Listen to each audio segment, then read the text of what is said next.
सफाई की शिकायतें भी बहुत कम आती थी।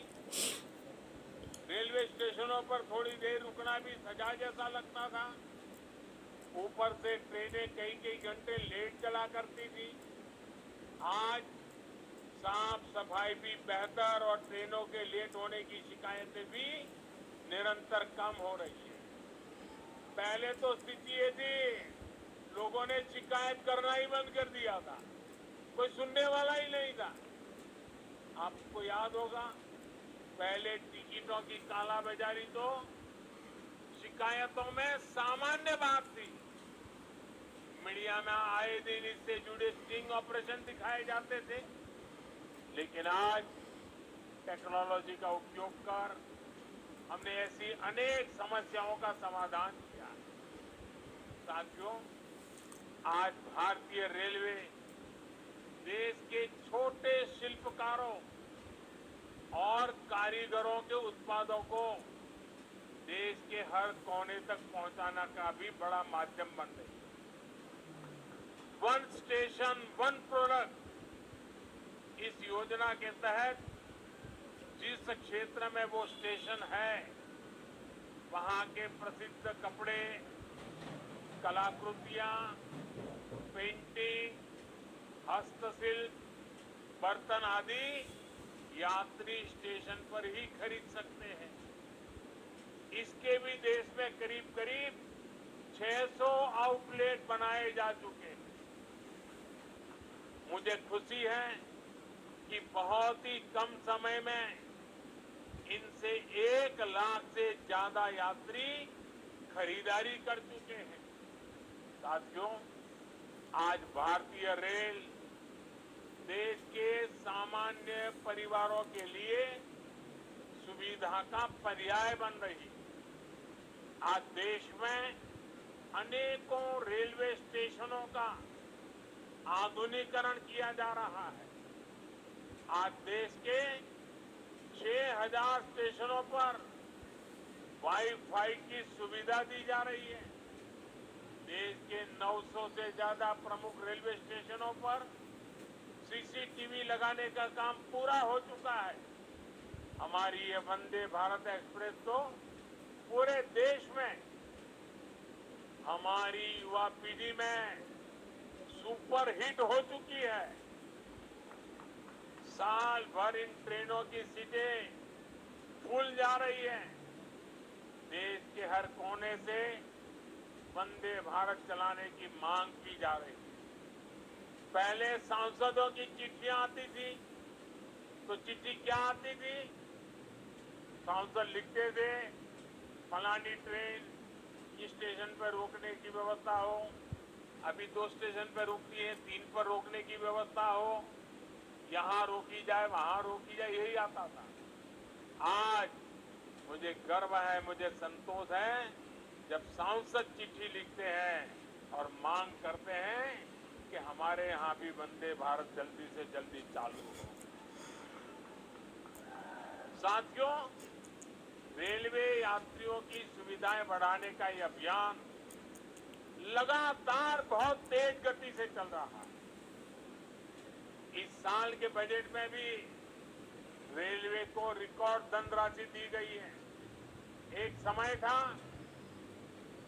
जब रेलवे के विकास की बात होते ही घाटे की बात की जाती थी। लेकिन अगर विकास की इच्छा शक्ति हो, नीयत साफ हो और निष्ठा पक्की हो, तो नए रास्ते भी निकल ही आते हैं।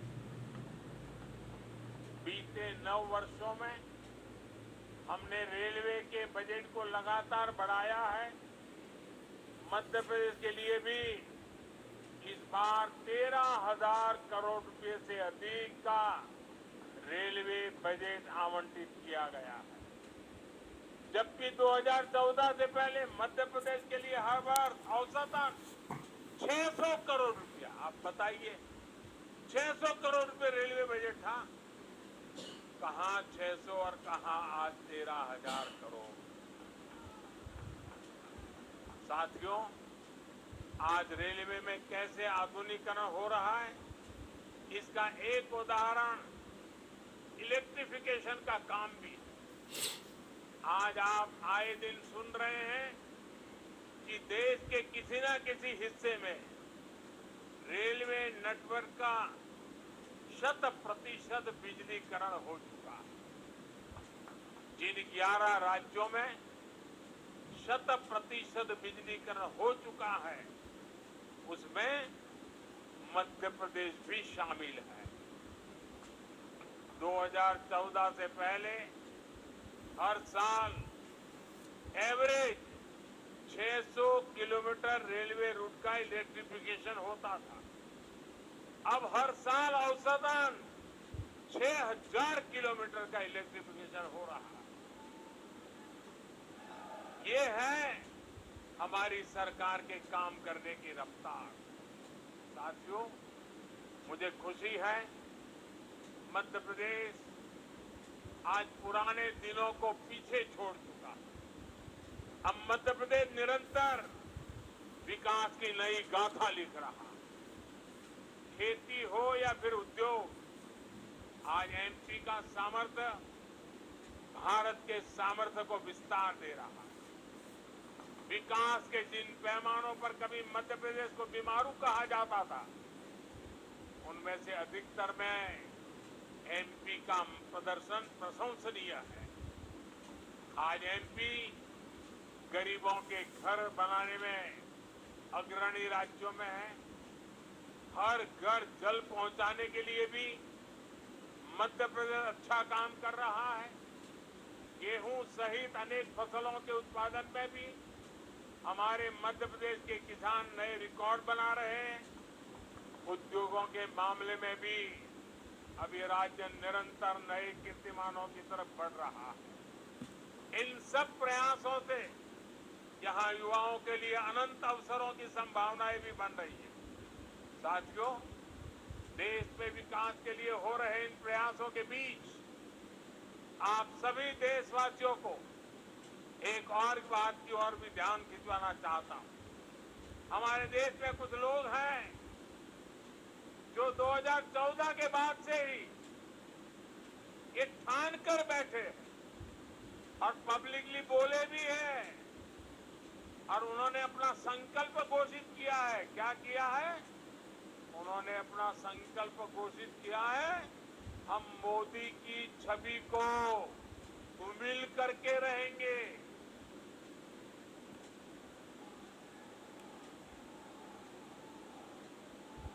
इसके लिए इन लोगों ने भांति भांति के लोगों को सुपारी दे रखी है और खुद भी मोर्चा संभाले हुए हैं।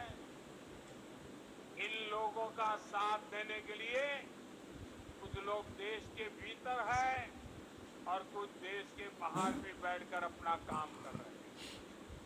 ये लोग लगातार कोशिश करते रहे हैं कि किसी तरह मोदी की इमेज को धूमिल कर दें, लेकिन आज भारत के गरीब, भारत का मध्यम वर्ग, भारत के आदिवासी, भारत के दलित, पिछड़े, हर भारतीय आज मोदी का सुरक्षा कवच बना हुआ है। और इसीलिए ये लोग बौखला गए हैं। ये लोग नए नए पैंतरे अपना रहे हैं। 2014 में उन्होंने मोदी की इमेज, मोदी की छवि धूमिल करने का संकल्प लिया। अब इन लोगों ने संकल्प ले लिया है, मोदी तेरी कब्र खुदेगी। इनकी साजिशों के बीच आपको, हर देशवासी को देश के विकास पर ध्यान देना है, राष्ट्र निर्माण पर ध्यान देना है।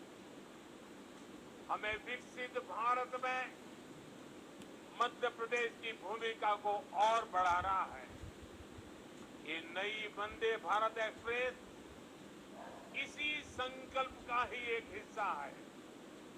एक बार फिर मध्य प्रदेश के सभी नागरिक भाइयों बहनों को, भोपाल के नागरिक भाई बहनों को इस आधुनिक ट्रेन के लिए बहुत बहुत बधाई। हम सभी का सफर मंगलमय हो, यही शुभकामना के साथ बहुत बहुत धन्यवाद।